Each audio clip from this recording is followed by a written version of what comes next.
Thank you, Mr. Speaker. Mr. Speaker, this has been raised lightly, but I want to go into some more details. So if you look at the business statement, the introductory page, so the item on electronic transfer levy bill, and you look at the third and fourth and fifth paragraph, the Speaker, it leaves you with a lot of uncertainty. The use of words like likelihood of unforeseen circumstances. The Speaker, if you look at Order 160 of our standing orders, we are supposed to have business program in the House with certainty. It's supposed to be with certainty. Order 160. We are supposed to plan the business of the House with certainty.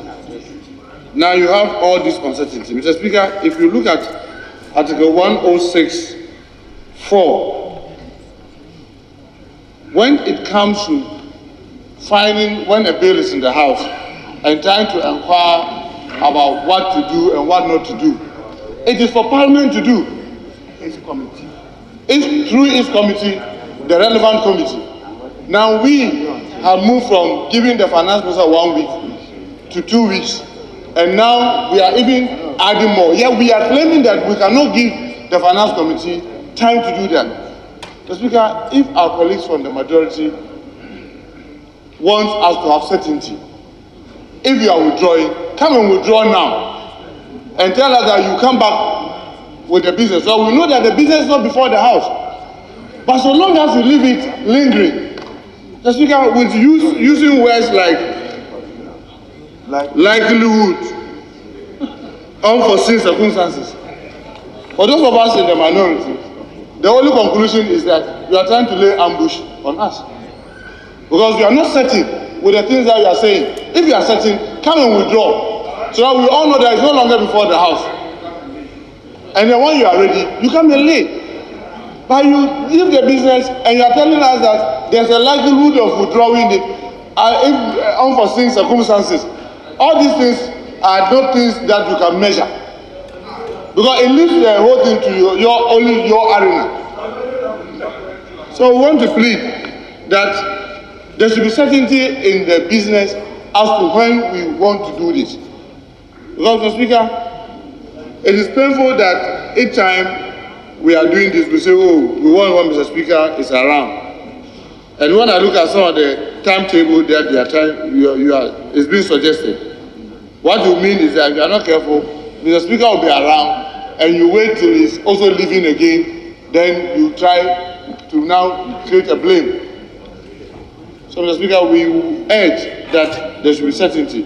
If there should be consultation, let's allow the Finance Committee to do the consultation, because that is what we are. I mean, the constitutional provision rests on the committee to do those consultations, not with the Finance Minister who has already laid a bill in the House, now going around to do consultations.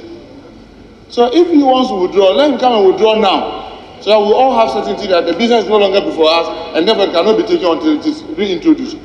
But the way it is, Mr. Speaker, I'm sorry to say, almost every week we will have to be raising these concerns, because you don't have clarity, you don't have certainty, and we should remember that the life of a member of Parliament is not only sitting in the chamber. There's so many other things that needs to be done as members of Parliament, and we cannot just be gluing ourselves into a chamber with that certainty when and where possibly a business will take place. So, Mr. Speaker, we want to urge our colleagues to come much clearer so that we are certain about when this e-levy, whether it's coming up or it's not coming up, whether it's going to be withdrawn or not withdrawn. But this use of words on likelihood and on unforeseen circumstances creates more confusion in our minds.